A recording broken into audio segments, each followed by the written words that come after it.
warahmatullahi wabarakatuh. Mohon izin Jenderal. Pak Prabowo, hari ini saya pulang kampung. Jika nanti cuma ada 3 suara di Padang Buci. Orang yang pernah merasakan nggak makan, Pak. Jadi bagi saya makan gratis itu sangat mulia, Pak. Apalagi untuk orang-orang yang tidak mampu. Ada apa dengan makan gratis?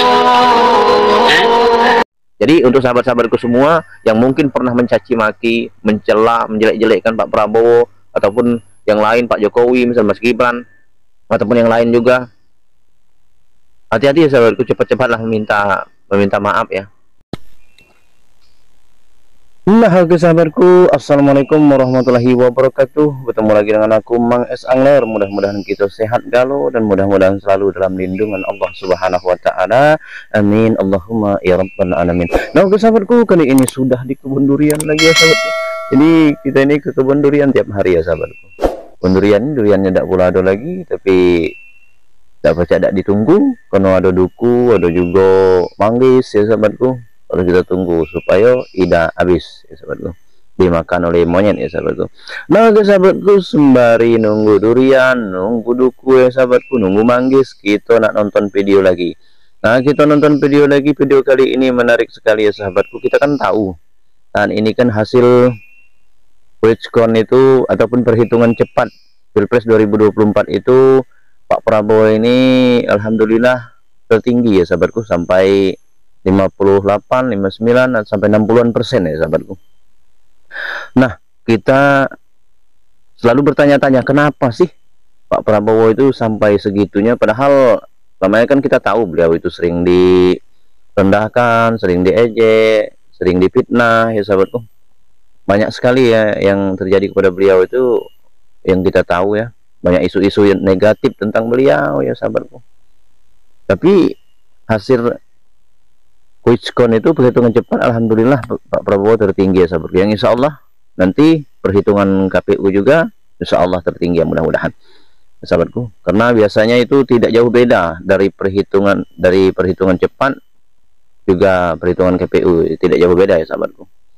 Nah, mungkin kita bertanya-tanya tadi, apa penyebabnya? Oke, langsung saja kita tonton videonya. Inilah penyebabnya. Assalamualaikum warahmatullahi wabarakatuh. Mohon izin Jenderal. Saya atas nama Ibu Nur Aini asal dari Kabupaten Jeneponto, Sulawesi Selatan. Saya sudah 3 kali memilih Bapak. Saya mendoakan Bapak.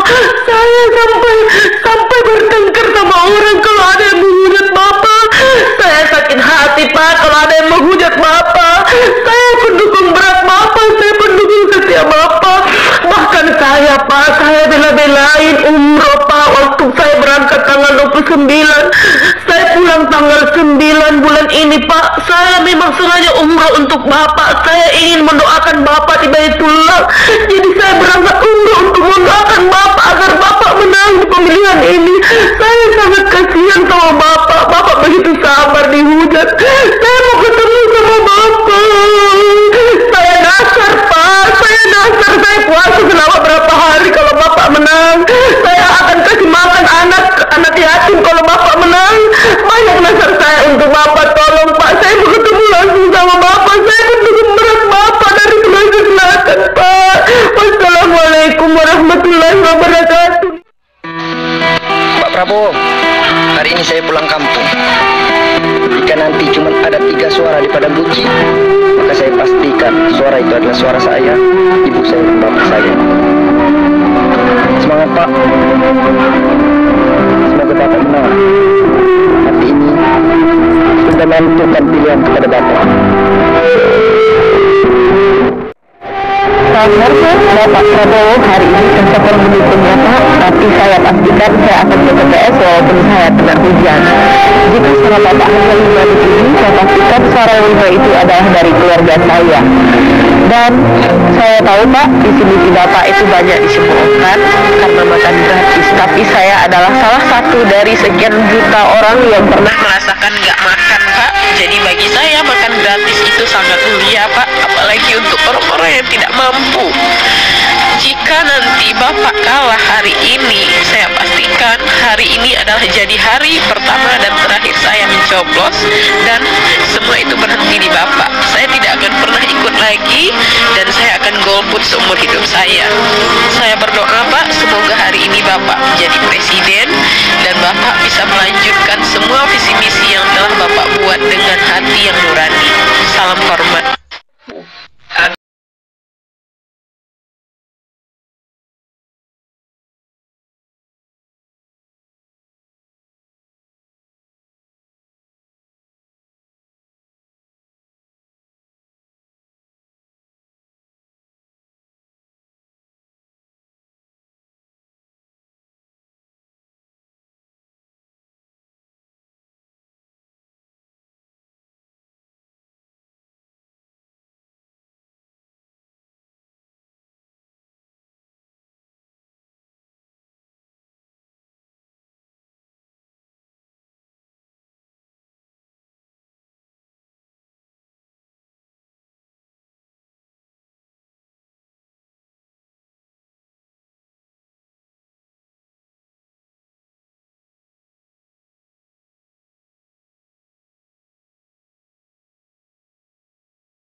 Katanya calon presiden tes ngaji, ya kan?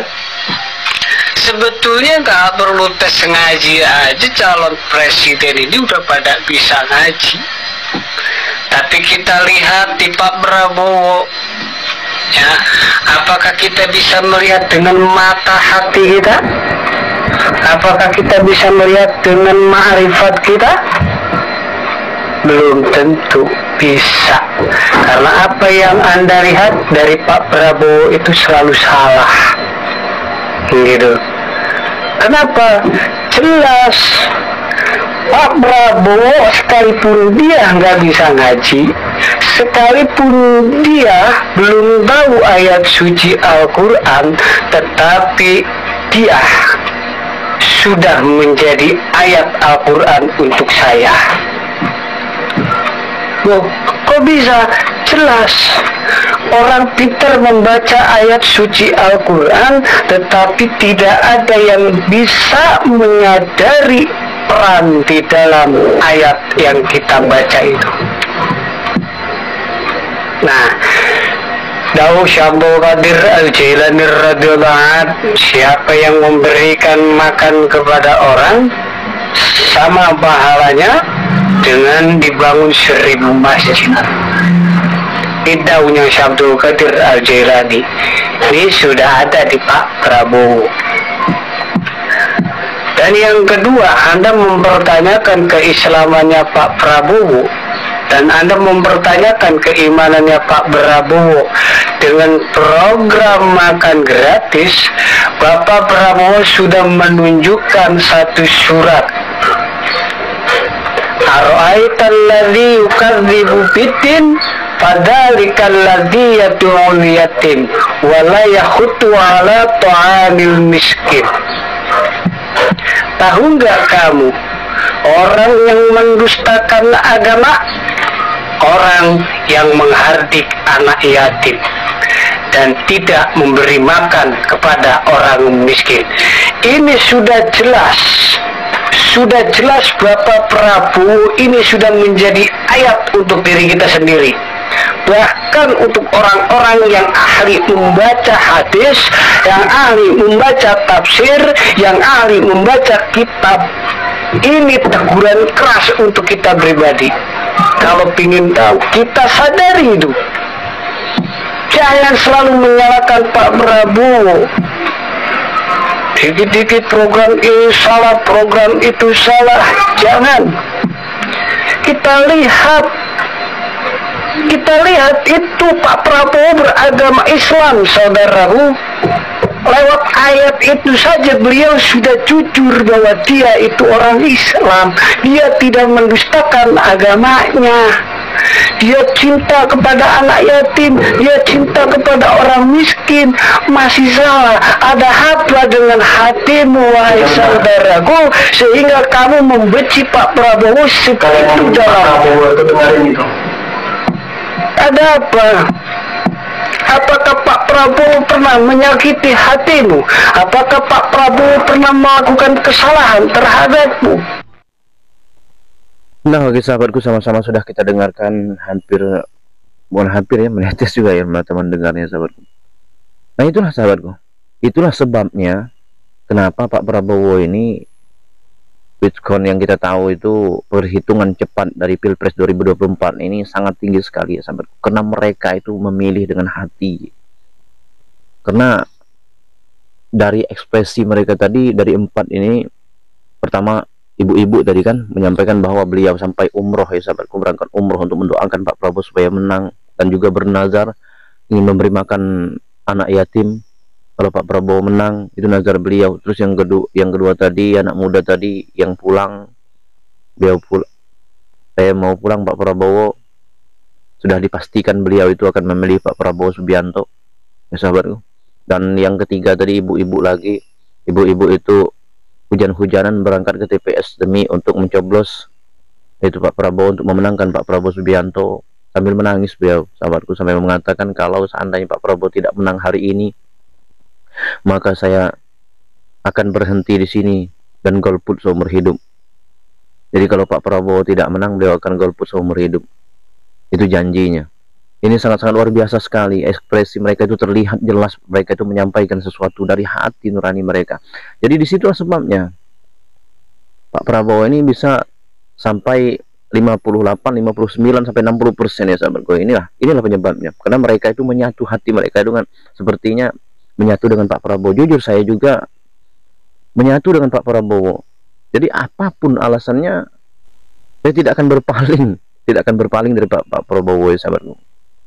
Karena hati itu tidak tahu entah kenapa terpautnya itu kepada Pak Prabowo. Nah inilah Allah Subhanahu wa Ta'ala itu menyatukan ya sahabatku. Yang mudah-mudahan Pak Prabowo ini adalah pilihan Allah. Insya Allah akan menjadi pemimpin yang amanah, pemimpin yang adil untuk seluruh rakyat Indonesia. Kita doakan ya sahabatku. Nah di video keempat ya sahabatku, saya mengutip ayat Al-Quran. Benar sekali. Ra'aital ladzi yukazzibu biddin fadzalikal ladzi yad'ul yatim wa la yahuddu 'ala ta'amil miskin. Ya sahabatku.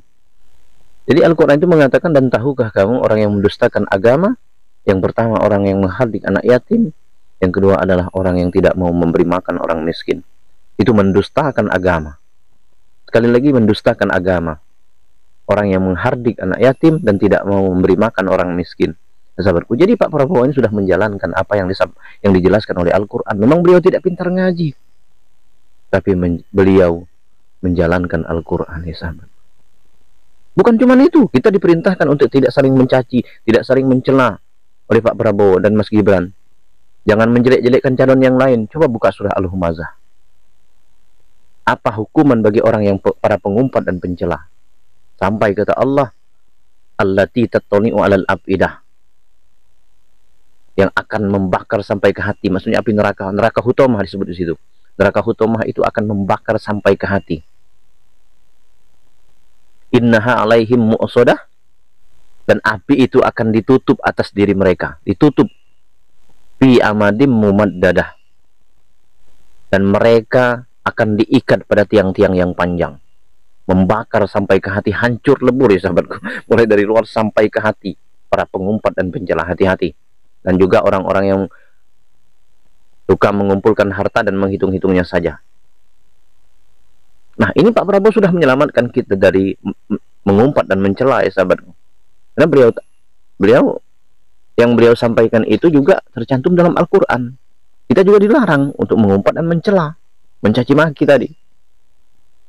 Belum juga dalam surah Al-Hujurat ayat 11. Silakan buka sendiri.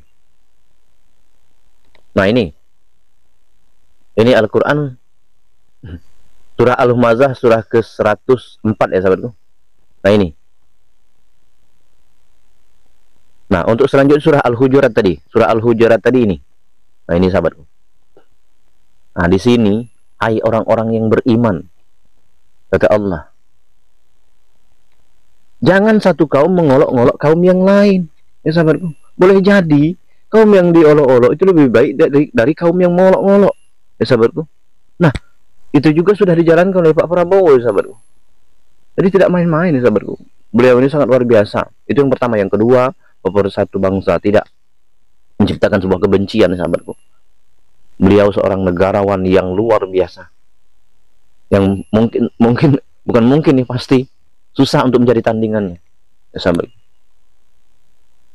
Juga Pak Jokowi, ya, sahabatku. Pak Jokowi juga seorang negarawan yang luar biasa. Sudah kita lihat semua kinerja beliau. Karena sekarang tidak bisa, meskipun orang mengatakan ini itu tentang Pak Jokowi, Pak Prabowo, kita melihat sendiri, sahabatku. Karena berita itu sering, apapun yang mereka lakukan itu ada di berita-berita, ya, sahabatku.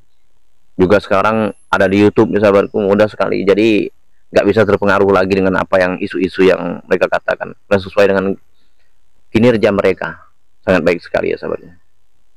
Allahu a'lam. Jadi untuk sahabat-sahabatku semua yang mungkin pernah mencaci maki, mencela, menjelek-jelekkan Pak Prabowo ataupun yang lain, Pak Jokowi, misalnya Mas Gibran ataupun yang lain juga, hati-hati, ya, sahabatku, cepat-cepatlah meminta maaf, ya. Mungkin kalau kita susah untuk bertemu dengan beliau, kita buat konten untuk memohon maaf kepada Pak Prabowo, Mas Gibran, juga Pak Jokowi. Mungkin pernah sahabat-sahabat semua mencela, karena harus hati-hati, sahabatku, kalau tidak sempat meminta maaf, ya. Na'udzubillah. Oke, sahabatku, mudah-mudahan video ini dapat memberikan manfaat bagi kita semua tentunya. Mudah-mudahan kita semua selalu dalam ridho dan rahmat Allah Subhanahu wa taala. Amin Allahumma ya rabbal alamin. Terima kasih. Assalamualaikum warahmatullahi wabarakatuh.